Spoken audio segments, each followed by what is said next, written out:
The cemetery gate creaked open at dawn, fog clinging to weathered headstones like forgotten promises. Charlotte Brennan approached her daughter's grave the way she had every year for 6 years, alone, carrying white roses that would wilt by evening. But this morning, someone else was already there. A man in a janitor's uniform knelt beside Natalie's headstone, shoulders shaking with silent sobs. Next to him, a teenage boy clutched a crumpled photograph, tears streaming down his face. Charlotte's breath caught. The man looked up. Raymond, her ex-husband. The father declared dead 4 years ago in a storm that took their son with him. Yet here he stood, alive, breathing, crying over the daughter they'd lost together. The boy beside him had Owen's eyes, her son's eyes. The child she'd mourned as drowned now stood 15 feet away, taller, older, a stranger. Raymond's face drained of color. He grabbed the boy's arm, turned to leave, but Charlotte's voice cracked the frozen air. "You're supposed to be dead." The words hung between them like a verdict. And in that moment, Charlotte understood. Some people don't die in storms. They choose to disappear. What truth had been buried deeper than her daughter's grave? Charlotte had driven 3 hours from the city, leaving before sunrise, as she always did on this day. November 15th, 6 years since Natalie's heart stopped beating in a hospital room that smelled of antiseptic and crushed hopes. The oncology ward had become their world for 8 months, a world of beeping machines, hushed conversations, and a little girl who painted watercolors between chemotherapy sessions. Natalie had been 10 years old. Too young to understand why her mother's pharmaceutical empire couldn't save her. Too young to know that Charlotte had worked herself into exhaustion trying to fund experimental treatments that came too late. The cemetery sprawled across a hillside overlooking the valley, rows of granite markers bearing witness to 1,000 unfinished stories. Charlotte knew the path by heart, past the old oak tree, beyond the stone angel with the broken wing, 3 rows down from the maintenance shed. She came once a year, always alone, always on the anniversary. It was the only appointment she never missed, the only day her assistant knew not to schedule. The rest of the year, she buried herself in board meetings and acquisition deals, building an empire on top of a grave. White roses had been Natalie's favorite. Charlotte remembered her daughter's small hands arranging them in a vase beside her hospital bed, insisting they looked like clouds. She remembered the way Natalie's face would light up when Charlotte managed to visit between conferences, how her daughter never complained about the absences, only smiled and asked about the work. That smile haunted Charlotte more than any accusation could have. It was the smile of a child who had learned not to expect her mother's presence, who had made peace with being second to spreadsheets and clinical trials. The divorce had happened 8 years ago, before the diagnosis, before everything shattered. Raymond had begged Charlotte to slow down, to prioritize family over quarterly earnings. She had called him small-minded, accused him of not understanding ambition. The custody hearing had been brutal, Raymond's lawyer painting her as an absent mother who chose boardrooms over bedtime stories.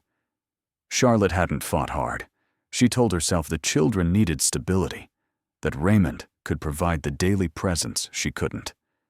The truth was darker. She had been relieved to be free of the guilt that came with watching her children's disappointed faces when she missed another recital, another birthday, another ordinary Tuesday evening. 2 years after the divorce, the call came. Natalie had been diagnosed with acute lymphoblastic leukemia, aggressive, fast-moving. Raymond's voice on the phone had been hollow, asking if she wanted to know. Charlotte had dropped everything. For the first time in her adult life, she canceled meetings, delegated responsibilities, cleared her calendar.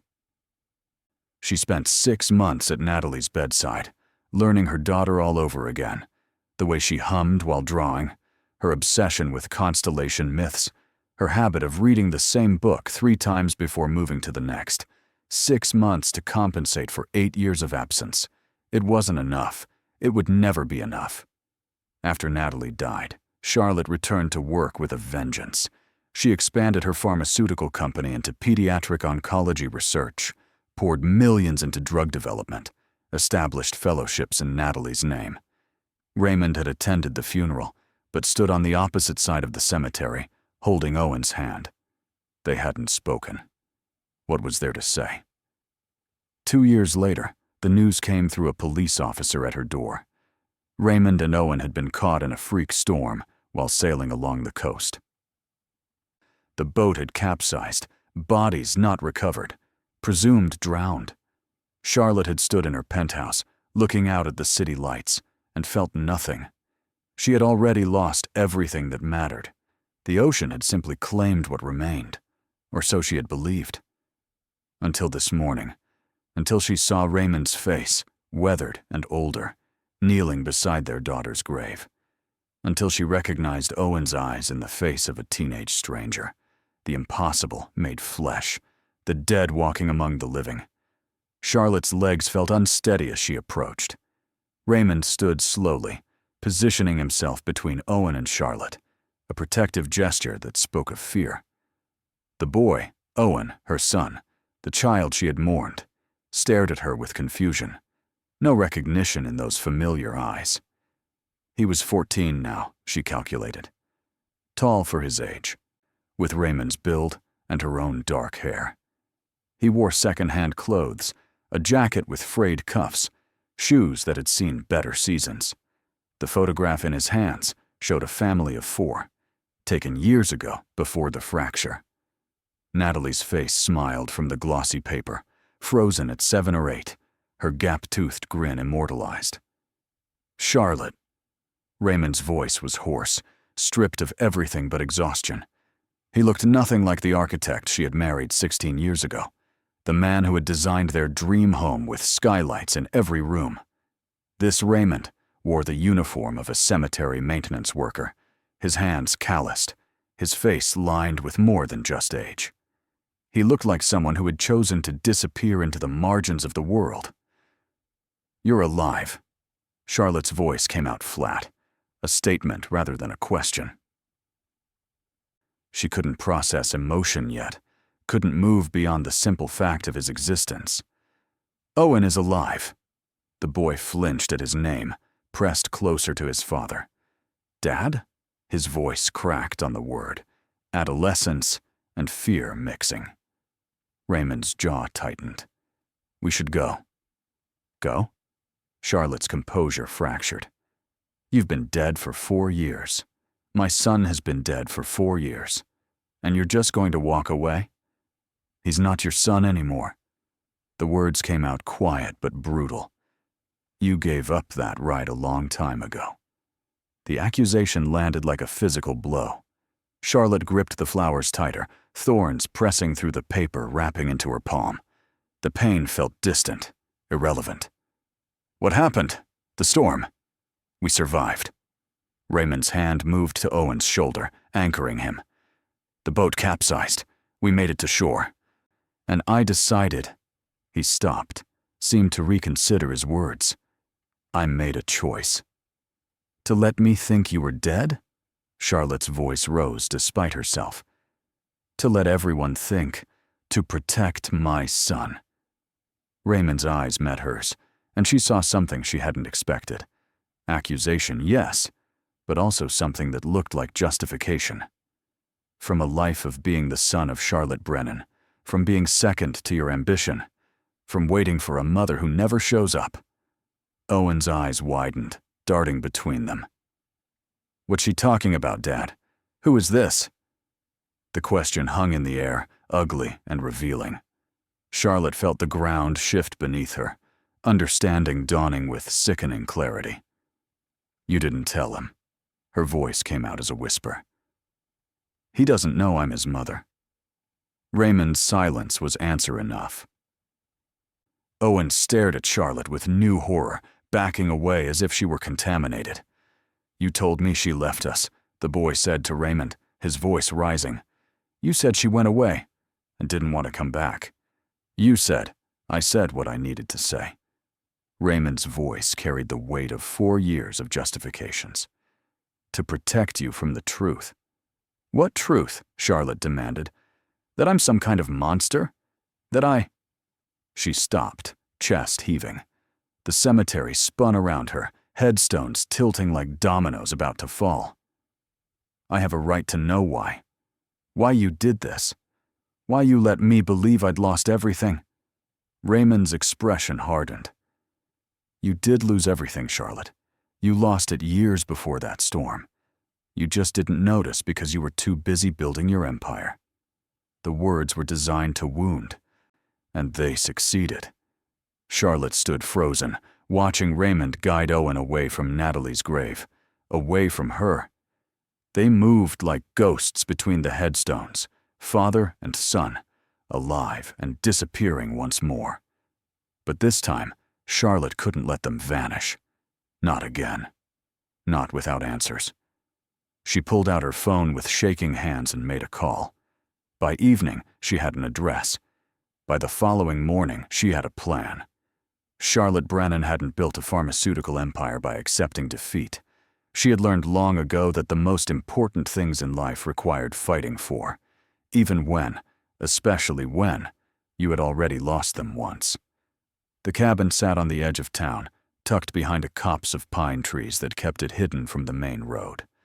Charlotte had driven past it twice before spotting the narrow driveway, overgrown with weeds and barely wide enough for her car. The private investigator's report had been thorough. Raymond Hayes, living under the name Robert Harris, employed by Greenwood Cemetery for the past 3 years. Before that, a year working construction sites under the table, moving from town to town. Owen enrolled in public school under the same false surname, decent grades, no close friends, no medical records, no paper trail that would alert authorities to 2 people who were supposed to be dead. She parked at the end of the drive and walked the last 50 yards, her designer shoes sinking into the soft earth. The cabin looked like something from another era. Weathered wood, a sagging porch, windows covered with thin curtains that did little to block the afternoon light.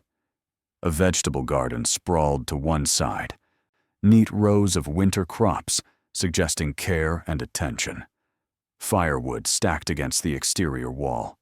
A life built on simplicity and deliberate isolation. Charlotte knocked. No answer. She knocked again, harder, and heard movement inside. The door opened 6 inches, Owen's face appearing in the gap, eyes widening in recognition and alarm. "You shouldn't be here," he said, already pushing the door closed. Charlotte wedged her foot in the gap. "I need to talk to your father." "He doesn't want to see you." "I don't care what he wants." Charlotte's voice came out sharper than intended. She softened it. "Please. I just need to understand." Owen hesitated, conflict playing across his young face. He was 14, old enough to recognize complexity, young enough to still believe in simple answers. Finally, he stepped back, letting the door swing open. "He's not here, he's at work." The cabin's interior matched its exterior, sparse, functional, absent of anything unnecessary. A wood stove in the corner, a small kitchen with mismatched dishes, 2 bedrooms visible through open doors, beds made with military precision. The walls were bare except for a single photograph of Natalie, the same image Owen had been holding at the cemetery. Charlotte's breath caught at seeing it, her daughter's face watching over this strange half-life her ex-husband and son had built. "You really didn't know about me?" Charlotte asked, standing awkwardly in the center of the main room. "All these years, he never mentioned. He said my mother abandoned us after the divorce." Owen's voice was flat, rehearsed. As if he'd told himself this story so many times, it had lost all emotional weight.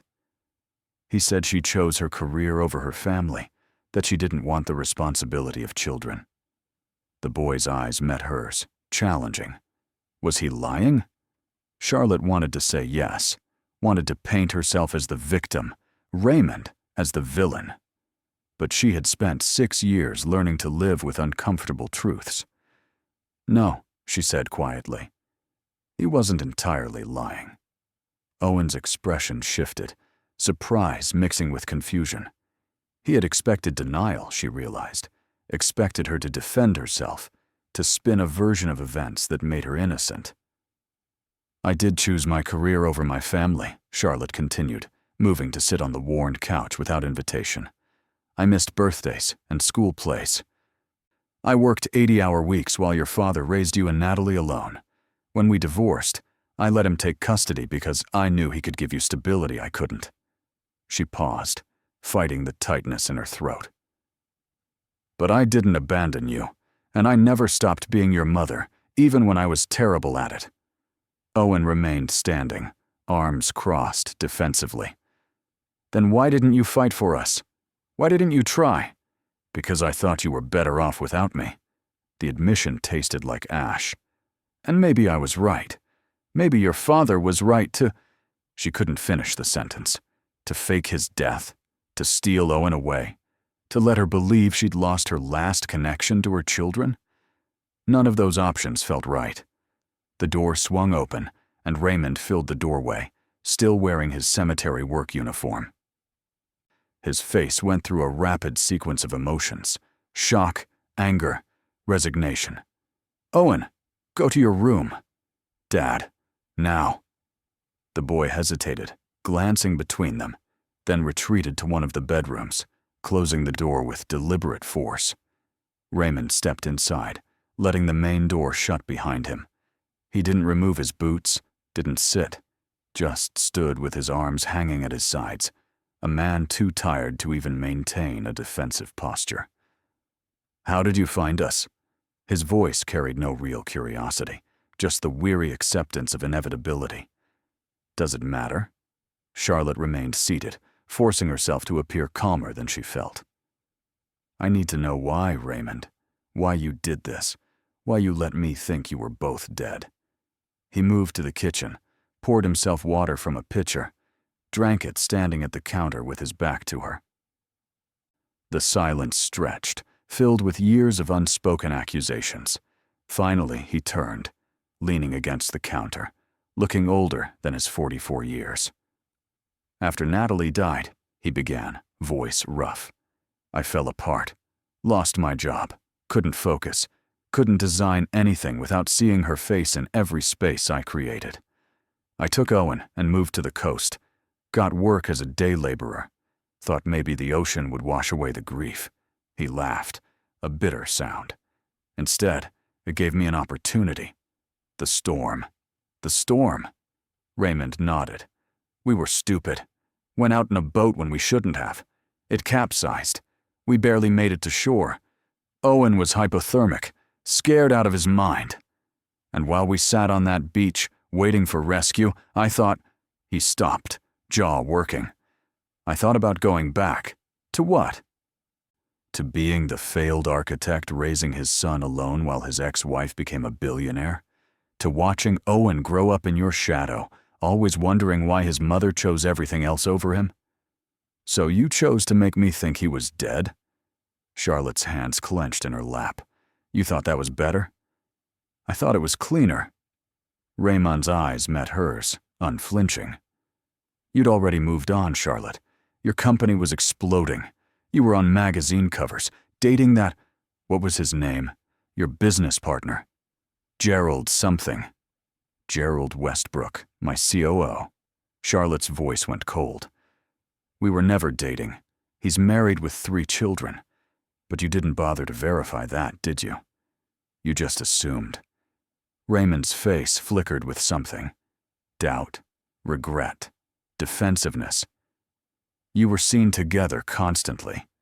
At galas, conferences, working, Raymond, building a company, the way business partners do."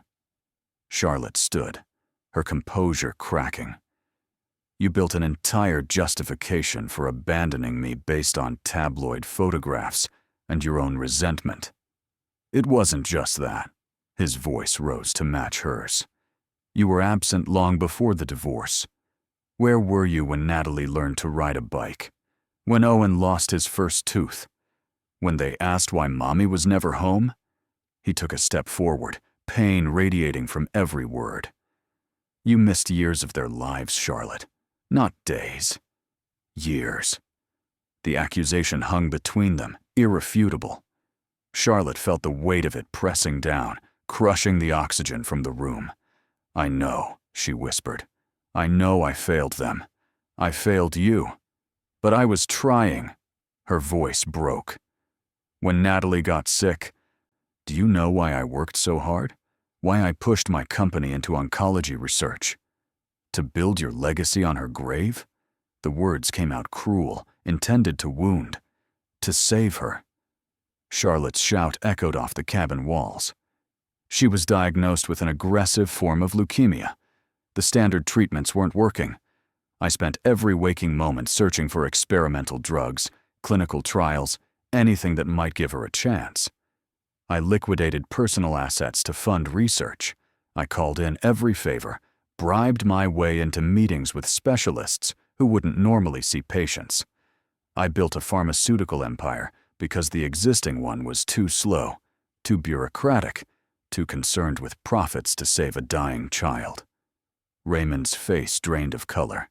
You never told me. You never asked. Charlotte's composure shattered completely. You just assumed I was being selfish, that I was choosing work over family. You saw me on my laptop at the hospital and thought I was checking stock prices. I was reading research papers. You saw me taking calls in the hallway and thought I was making deals. I was begging doctors to try experimental treatments. Every minute I wasn't at her bedside, I was fighting to keep her alive. The confession poured out, years of grief and guilt and unspoken truth flooding the small cabin. And when she died anyway, when all my money and all my connections couldn't save her, I realized I'd sacrificed everything for nothing. I'd destroyed my marriage, alienated my children, turned myself into the villain of our family story, all for a miracle that never came. Raymond stood frozen, his face a mask of conflicting emotions. Why didn't you tell me? Why didn't you explain? Would you have believed me? Charlotte's laugh was hollow. You'd already decided who I was. The cold career woman who valued money over love. Maybe you were right. Maybe I should have been there more when they were young. Maybe if I'd been a better mother from the start, Natalie wouldn't have. She stopped, unable to finish the thought she'd carried for 6 years. Maybe she would have lived if I'd loved her right. That's not how cancer works. Raymond's voice had lost its edge, replaced by something softer, more broken. I know that intellectually. But grief doesn't care about logic. Charlotte wiped at her eyes, angry at the tears. After you died, after I thought you died, I had nothing left. No husband, no children, no purpose, except building a company in my dead daughter's name. I've spent 4 years in hell, Raymond, and you chose to put me there. You chose to let me believe I'd lost everything. The silence that followed felt different from before, weighted with revelation rather than accusation. Raymond moved to the couch, sank into it as if his legs could no longer hold him. He put his head in his hands, shoulders shaking with silent grief. I was wrong, he said finally, voice muffled. God help me, I was so wrong. Charlotte remained standing, unable to process his admission. She'd expected continued justification, more accusations, a fight. Not this collapse, this acknowledgement. I was drowning, Raymond continued, looking up at her with red-rimmed eyes. After Natalie died, I couldn't breathe. Every room reminded me of her. Every corner of that house held a memory. I took Owen and ran because I couldn't stand still. And when the storm hit, when we nearly died, he paused, swallowing hard. I saw it as a sign, a chance to start over, to build a life where grief wasn't the only thing defining us. So you became a ghost. Charlotte's voice held no judgment now, only exhaustion. You erased yourself and took Owen with you. I wanted him to have a normal childhood, away from the media, away from your world of board meetings and corporate politics. I wanted him to grow up without the weight of being Charlotte Brennan's son. Raymond's hands clenched. But instead, I gave him a childhood built on lies. I told him his mother didn't want him. I stole his identity, his history, his right to know his own family. Why tell him I didn't want him? Charlotte asked. The question she'd been holding since the cemetery. Why not just say I was, I don't know, unavailable? Why make me the villain? Raymond's face contorted with shame. Because it was easier than admitting I was running away. Easier to make you the bad guy than acknowledge I was too broken to cope. If you were the monster, then I was justified in disappearing. If you were the one who abandoned us, then I wasn't abandoning you. The confession lay between them like a living thing, ugly and true. Charlotte crossed to the window, staring out at the pine trees swaying in the afternoon breeze. The life Raymond had built here was so far from the world she inhabited. No marble countertops, no panoramic views, no imported furniture or smart home technology. Just wood and simplicity, and the kind of poverty that came from choosing invisibility over comfort.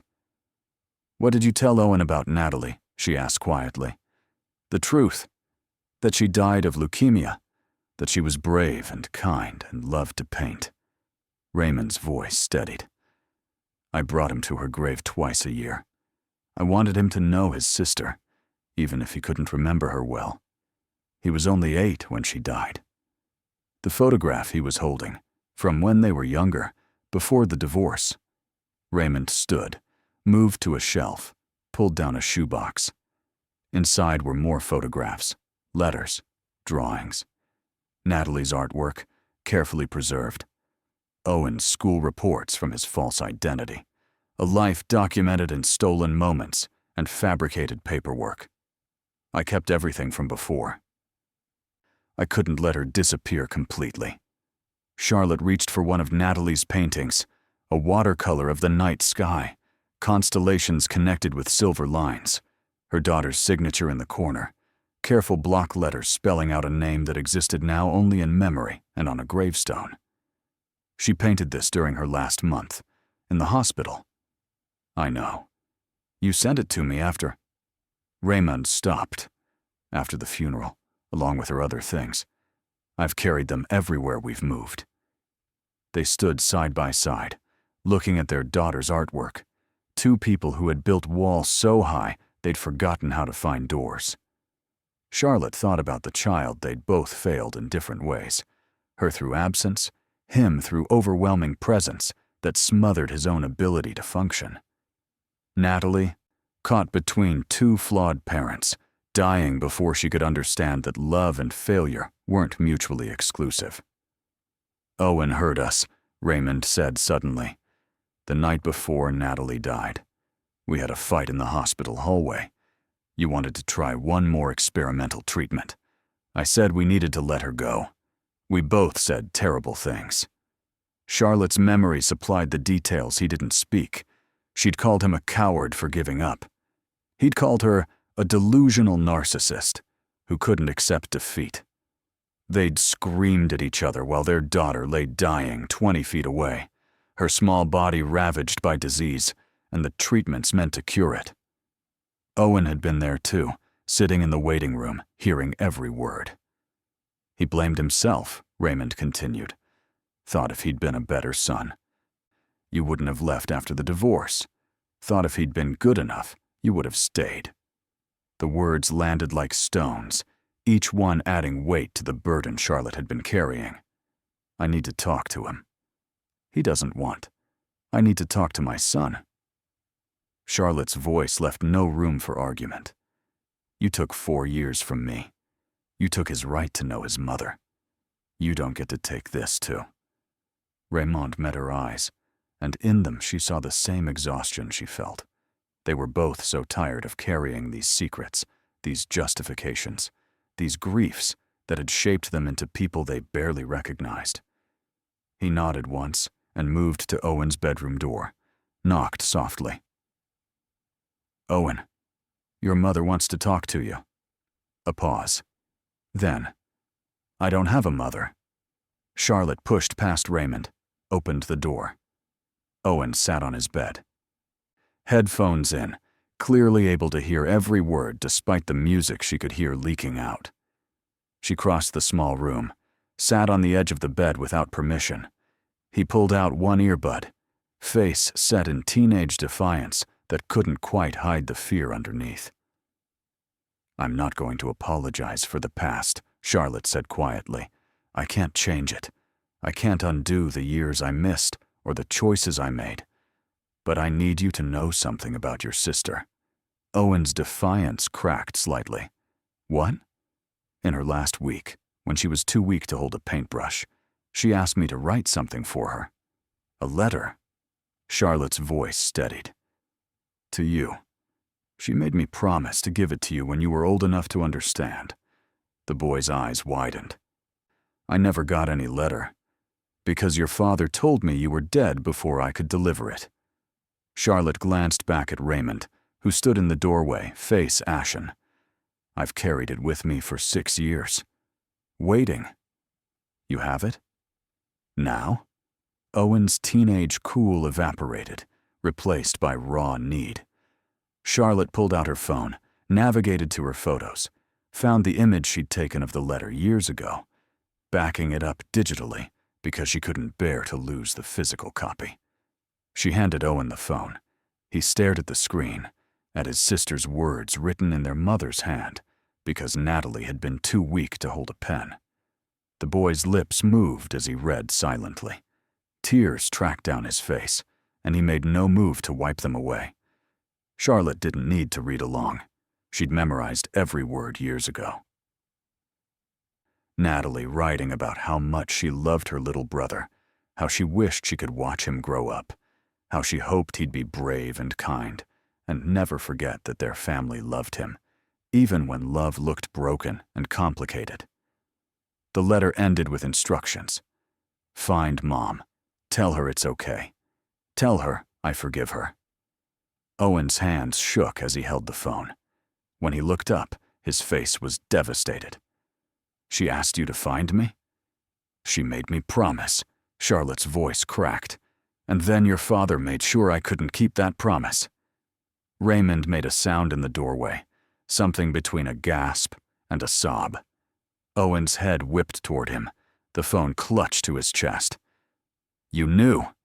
You knew Natalie wanted—" He couldn't finish, overcome by the enormity of the betrayal. "I didn't know about the letter," Raymond said, voice breaking. "I swear, Owen, I didn't know. But you knew she wanted us to have a relationship with Mom. You were there at the hospital. You heard her ask about Mom constantly." Owen stood, anger animating his body. "You knew, and you took me away anyway. You lied to me about everything. I was trying to protect you. From what? From having a mother?" Owen's voice rose to a shout. "From knowing someone loved me? You protected me right into living a lie. My name isn't even real. I don't know who I am." The teenage identity crisis, meeting profound betrayal, created a storm that filled the small cabin. Owen pushed past both parents, grabbed his jacket, and ran out the front door. Charlotte moved to follow, but Raymond caught her arm. "Let him go. He needs space." Charlotte yanked free. "You've had him for 14 years. I've had him for 30 minutes. Don't tell me what he needs." She grabbed her coat and followed Owen out into the gathering dusk. She found him at the cemetery. Of course. Where else would a child of grief learn to process emotion? Owen knelt beside Natalie's grave, his shoulders shaking with sobs that tore from his chest in great, heaving waves. Charlotte approached slowly, giving him space to sense her presence before sitting on the cold ground beside him. They sat in silence for a long time, the November evening wrapping around them with its early darkness and frost-touched air. Finally, Owen spoke, his voice raw from crying. I don't remember her very well, just pieces. The way she smelled like strawberries, how she'd read to me before bed, her laugh. He traced the letters on the headstone with one finger. Dad said I shouldn't try to remember because it would hurt, so I didn't. I pushed it all away until she felt like someone else's sister. She was funny, Charlotte said softly. Silly in ways that surprised people. She'd make up songs about mundane things, grocery lists, traffic jams, her socks not matching. She had this whole philosophy that life was too short for matched socks. A ghost of a smile touched her lips. Even at the end, even when she could barely move, she insisted on mismatched socks, said it was her rebellion against the universe. Owen wiped his face with his sleeve. Dad never told me that. He only talks about her when we visit. And even then, it's, I don't know, like she's a saint, not a real person. Your father loved her very much. Grief makes people into mythical figures sometimes. Charlotte paused. But you have a right to know the real Natalie, not the perfect dead sister, but the complicated, wonderful, infuriating child she actually was. Will you tell me? Owen's eyes met hers, vulnerable and hopeful, in a way that made him look much younger than 14. About her? About... He hesitated. About our family. Before everything broke? Charlotte's throat tightened. Yes. If you want to know, I'll tell you everything. They talked as the cemetery grew dark around them, Charlotte painting word pictures of the life that had existed before. Divorce and disease tore their family apart. She told Owen about his first steps, taken while reaching for Natalie's hand. About the Christmas when Natalie insisted they adopt every stuffed animal in the toy store because they looked lonely. About the time Owen had chicken pox and Natalie drew spots on herself with marker so he wouldn't feel alone. The ordinary moments that comprised childhood, the small building blocks of love that got forgotten in the larger narrative of failure. Raymond found them as the cemetery closed, a security guard trailing behind him with a flashlight. He looked at Charlotte and Owen sitting together beside Natalie's grave, and something in his face shifted. Resignation, maybe, or recognition that some bridges, once burned, couldn't be rebuilt the same way. We should go, he said quietly. It's late. Charlotte stood, brushed dirt from her pants. I'll be back tomorrow, if, she looked at Owen, if you want to talk more. The boy nodded, not quite meeting her eyes, but not rejecting her either. It was something, more than she'd had this morning. In the following weeks, a pattern emerged. Charlotte would drive to the cabin in the afternoons after her morning conference calls. Owen would be finishing homework or helping with dinner. They'd sit on the porch, wrapped in blankets against the cold, and Charlotte would tell stories. About Natalie, about the early years of marriage, about Owen's infancy and toddlerhood. She brought photographs from storage, baby books she'd kept despite Raymond's assumption that she'd thrown away everything. She showed Owen the blanket he'd been wrapped in when they brought him home from the hospital, the tiny handprints preserved in plaster, the journal where she'd recorded his first words, even though she'd only heard them secondhand from Raymond's phone videos. You kept all this? Owen asked, running his fingers over the baby book's pages. Even after Dad said you didn't care. I cared. Charlotte's voice was steady. I cared terribly. I was just very, very bad at showing it in ways that mattered. Raymond watched these interactions from a distance, his face a complicated mix of emotions Charlotte couldn't fully parse. Guilt, certainly. Relief, maybe. Something else underneath that might have been grief for the family they could have been if they'd both been different people. One evening, as Charlotte prepared to leave, Raymond stopped her at her car. I need to turn myself in, he said without preamble. To the authorities. I faked my death, identity fraud, probably a dozen other charges. Owen can't build a real life on false documents. Charlotte had been expecting this. I have lawyers who can help. Minimize the charges. Argue mental health crisis after Natalie's death. You'll face consequences, but she paused. Owen needs his father, even the flawed version. And his mother? Raymond's eyes searched hers. What does he need from you? I don't know yet. Charlotte pulled her coat tighter against the cold. But I'm going to find out, even if it takes the rest of my life. The legal process unfolded over months. Raymond Hayes was discovered to be alive, having faked his death and assumed a false identity. The media descended like locusts. CEO's ex-husband alive. Bizarre custody drama. Billionaire's hidden son. Charlotte used her considerable influence to keep Owen's face out of the papers, threatening lawsuits against any outlet that published his photograph. She hired the best criminal defense team money could buy, crafted a narrative of a grieving father who made terrible choices in the aftermath of his daughter's death. Raymond pled guilty to identity fraud and filing false reports. The judge, presented with psychiatric evaluations and testimony about Natalie's death, sentenced him to probation and community service rather than prison time. But he lost legal custody of Owen. The boy, given the choice by family court, chose to live with Charlotte. Not because he'd forgiven Raymond. Forgiveness was still years away, but because he needed to know the mother he'd been told abandoned him. The transition wasn't smooth. Owen moved into Charlotte's penthouse like a wild animal forced into captivity, uncomfortable with the space and luxury, missing the cabin's simplicity. He started therapy, processing the complicated trauma of discovering his entire childhood had been built on lies.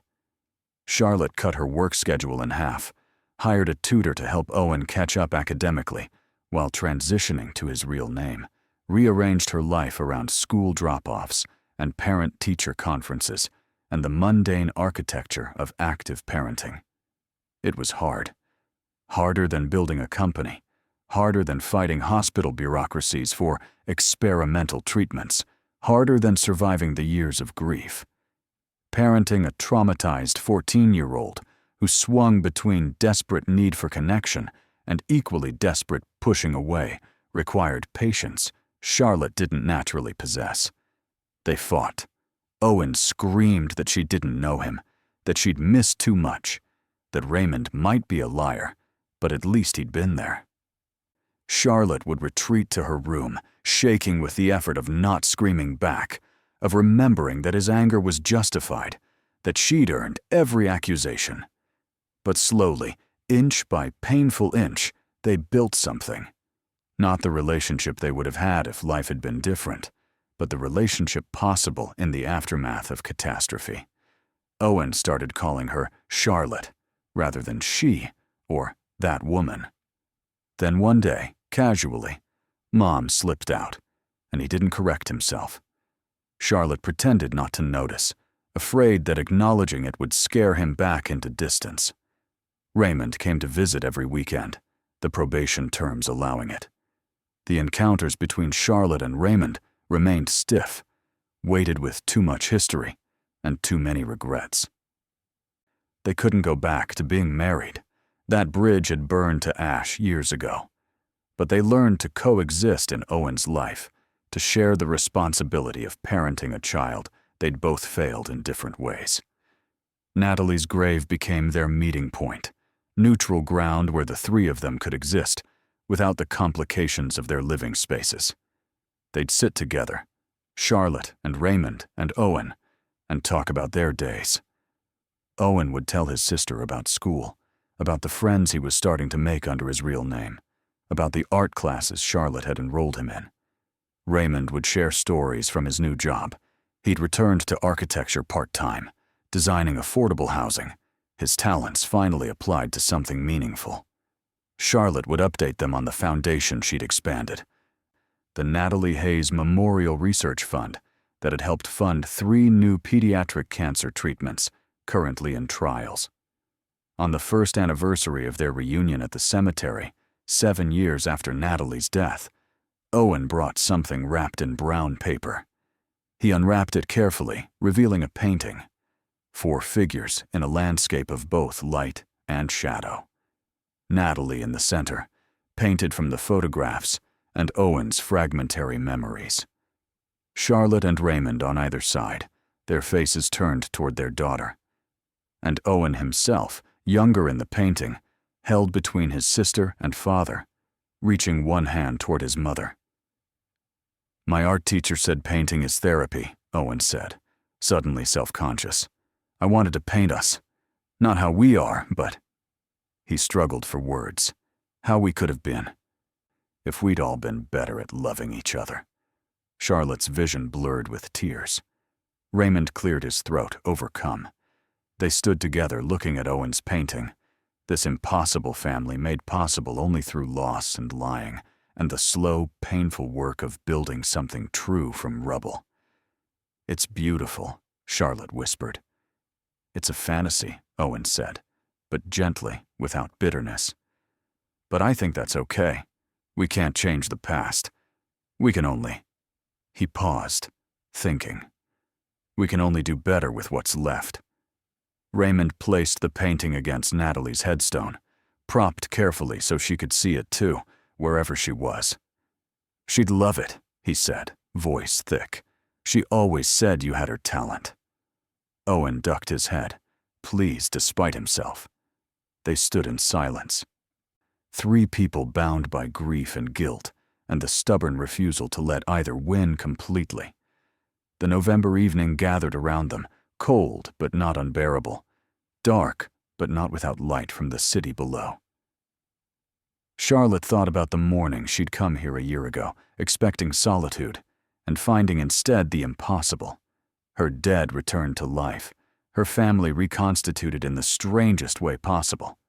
She thought about the alternative timeline where Raymond and Owen had truly died in that storm, where she'd spent the rest of her life with no possibility of repair, no chance to know her son or rebuild some fragment of family from the wreckage. "Thank you," she said quietly, looking at Raymond. She searched for the right words. "For keeping him safe, even when you were wrong about everything else. You kept him alive." Raymond's jaw worked, emotions playing across his face. "I'm sorry," he said finally. "For the 4 years. For the lies.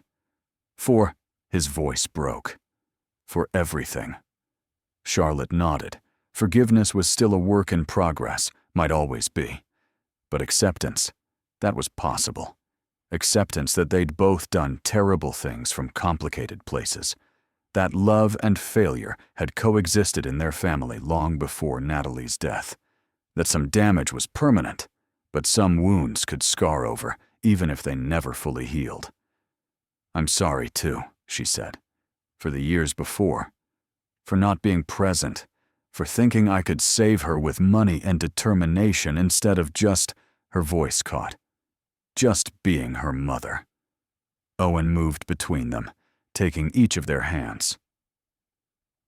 "Natalie wouldn't want us standing here apologizing forever," he said with the certainty of adolescence.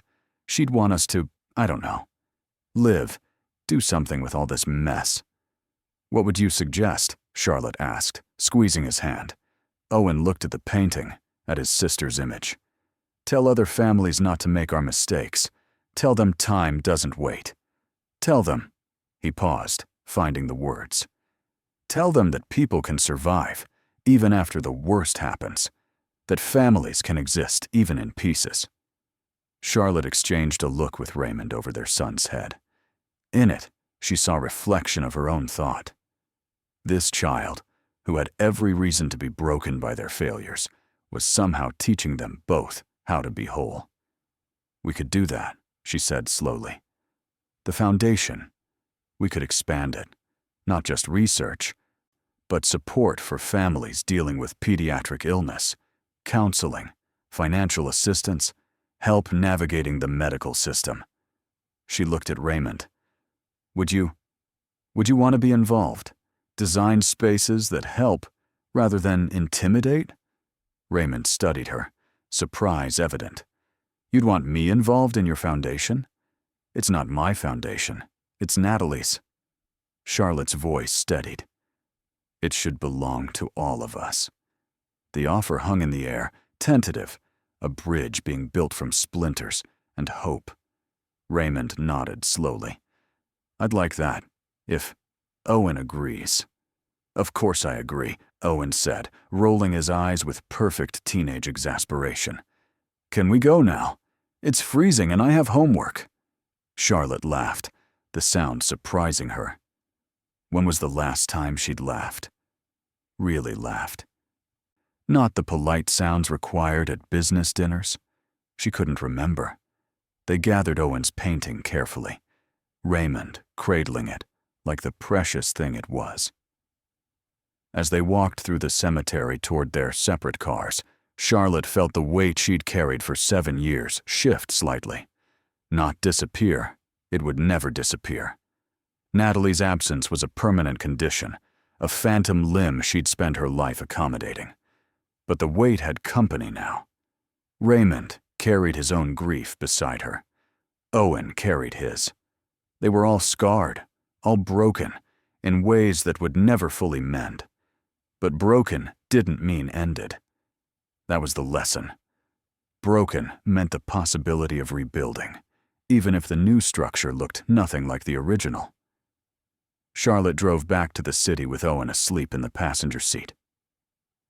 His face soft and vulnerable in the dashboard light.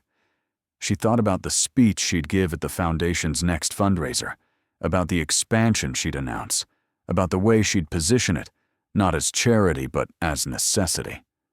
She thought about the board meetings she'd need to reschedule, the travel she'd need to decline, the opportunities she'd sacrifice to be present for this second chance at motherhood.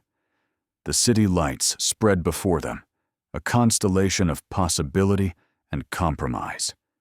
Charlotte had spent most of her life chasing the next achievement, the next milestone, believing that success was measured in quarterly earnings and market share.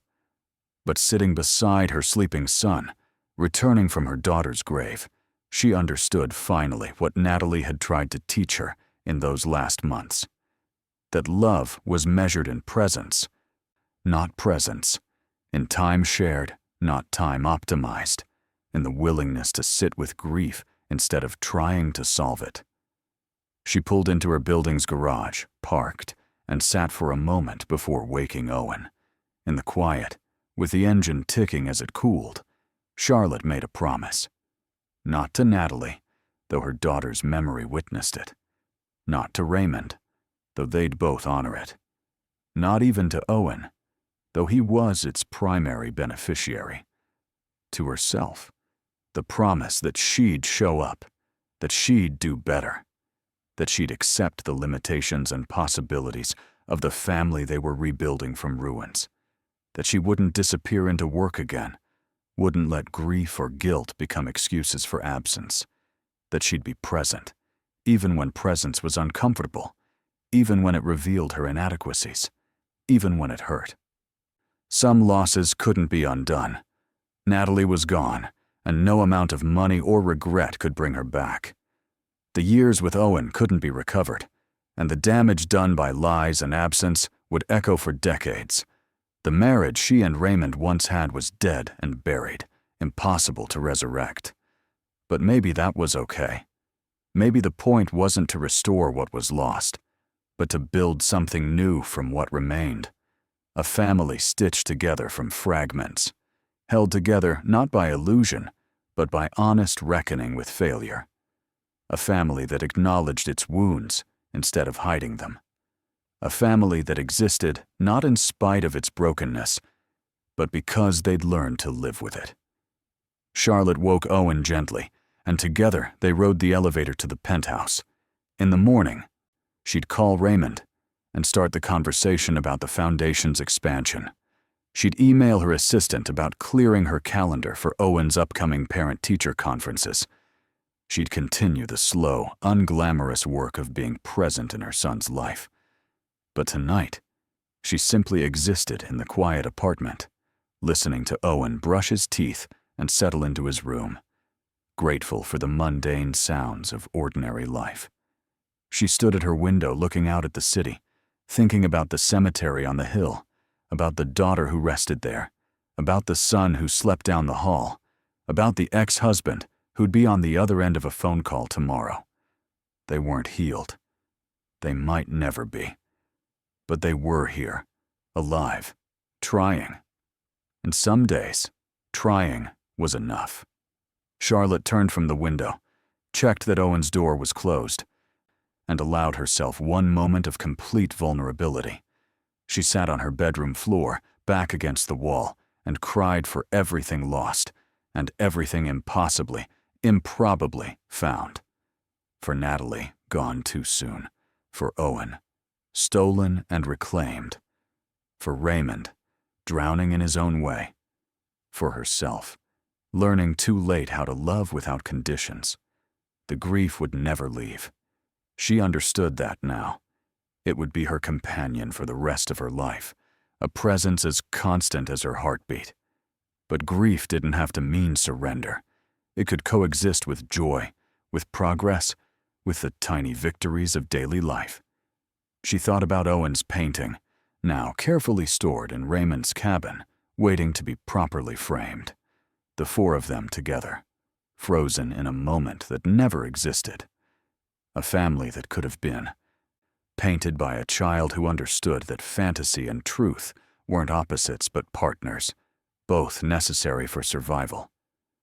Charlotte pulled herself up, washed her face, prepared for bed with the practiced efficiency of someone who'd spent years maintaining composure. But as she lay in the dark, she allowed herself something she'd denied for too long. Hope. Not the grand, sweeping hope of miracles and redemption, but the smaller, more sustainable hope of tomorrow, of being slightly better than today, of showing up, even when showing up was the hardest thing she'd ever done. In the cemetery on the hill, Natalie's grave stood witness to the cold November night. The flowers Charlotte had left weeks ago had wilted, would need replacing. The headstone bore the marks of weather and time, granite slowly surrendering to the elements. But the words remained. Natalie Hayes, beloved daughter and sister. In the space below, someone, Raymond probably, had added new words in smaller script. May her memory teach us how to love better. Charlotte closed her eyes and let sleep come, carrying with it dreams not of what was lost, but of what might still, against all odds, be built. A family reassembled from ruins, a mother learning her trade late, a son learning to trust, an ex-husband learning to forgive himself, all of them bound by the absence that defined them, but no longer destroyed by it. Some stories didn't have happy endings, but they had honest ones. And sometimes, honesty was the greatest gift of all.